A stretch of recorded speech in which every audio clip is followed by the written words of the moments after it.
Hi, my name is Vanessa, and you are watching BWOMS Fresh Cuts.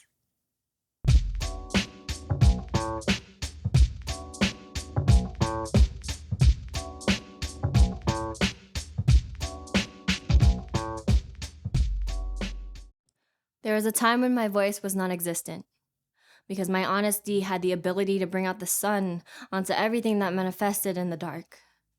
Emotional abuse comes in forms that most people I've told said I was wrong for calling him abusive because he never hit me. Forms that bang on the doors of my deepest fears even after the light switches off, making me question my self-worth, torn down by bringing up my flaws that led me here. He yelled at my shadows, yet became comfortable standing in my light, casting his insecurities over mine. He convinced me I was committed to being controlled, and that if I left, my self-hate would remain the same and I'd still be the one to blame. You see, invisible chains still bruise brains. But publicly, no one takes abuse victims seriously unless it was all over a face.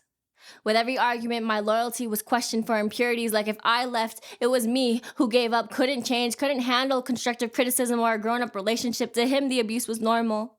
Grabbing my integrity by its neck was a way to construct my obedience.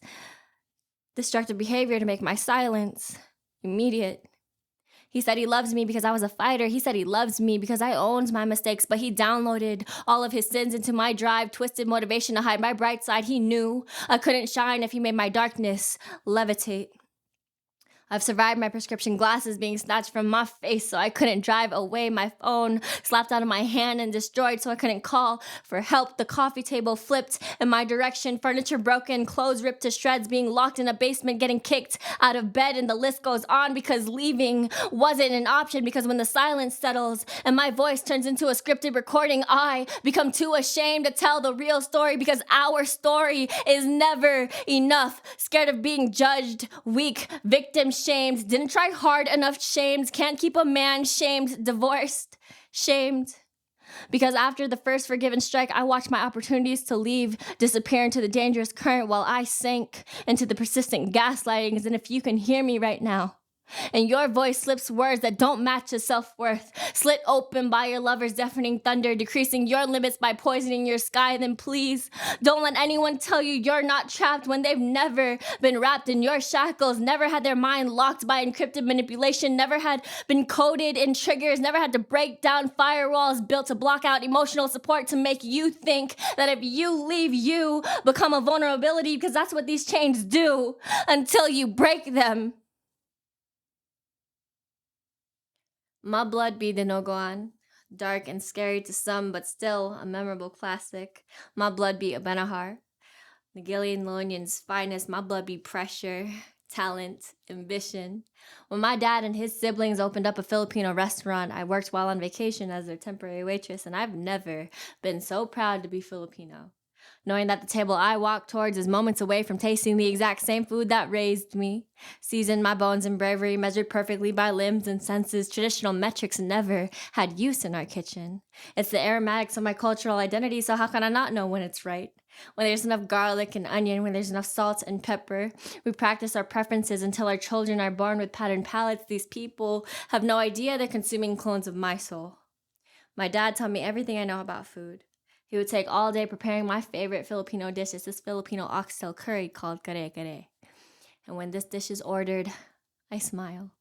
Excited for the mastery in the kitchen attention my dad puts into his kare-kare to make the oxtail tender, fall off the bone to slow dance with strips of tripe, as if it graduated from being butcher scraps, posing for pictures on top of rice beds. This dish is wisdom and confidence coated in peanut curry sauce. Food was the main way of showing my brothers and I that we are loved. Taught me what love can create, how patience prevents tough situations. Simmer and low heat, be generous with your time. Pack their to-go plates, fill their stomachs up for 7 days. We're Filipino, not stingy.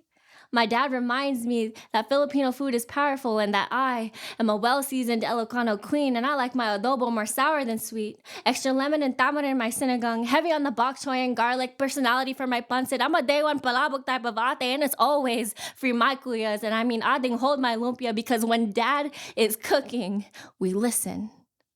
Because if there's ever a time I would have to teach my children about love, I would hope they would think of my cooking. The love my dad passed on to me, I would hope they know what love feels like when they take their bites at the dinner table. The connection to tradition influenced by invasive countries, the historical remix of cultural dishes that prove how we are resilient, strong, and adaptable. I would hope my children will always know the contents of this hereditary flavor, because this is what Filipino love tastes like. Thank you for listening. You can find me over at thevanessaverse.com or on Instagram at thevanessaverse. Stay tuned for more fresh cuts.